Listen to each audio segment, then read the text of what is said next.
ஒரு கதை கேட்கலாமா? ஒரு ஊரில் ஒரு தாத்தா ஒரு பையன் இருந்தாங்க. அந்த தாத்தா சொன்னாங்களாம், பைபிள் படிடான்னு சொன்னாங்களாம் அந்த பையன்கிட்ட. அவன் சொன்னானா, போங்க தாத்தா, பைபிள் படித்து எனக்கு ஒன்றும் புரிய மாட்டுதுன்னு சொன்னான்.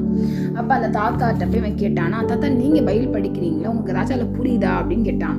அப்போ அந்த தாத்தா கையில் ஒரு அழுக்கான ஒரு வாட்டர் கேனை அவன்கிட்ட கொடுத்தாங்க. இதை போய் கழுவி தண்ணி பிடிச்சிட்டு வான்னு சொன்னாங்க. அவன் என்ன பண்ணான்னா, தண்ணி பிடிக்கும் போது என்ன ஆச்சு அப்படின்னா, அந்த அழுக்கெல்லாம் என்ன ஆகுது அப்படின்னா க்ளீன் ஆக ஆரம்பிச்சிருச்சு.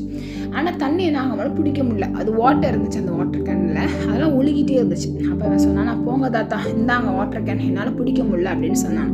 நான் உன்கிட்ட கையில் கொடுக்கும்போது வாட்டர் கேன் ரொம்ப டர்ட்டியாக இருந்துச்சு. ஆனால் இப்போ நீ இப்போ என் கையில் கொடுக்கும்போது இந்த வாட்டர் கேன் பியூராக இருக்குது, அழுக்கையில் பாரு இந்த பாட்டிலில் அப்படின்னு சொன்னாங்க.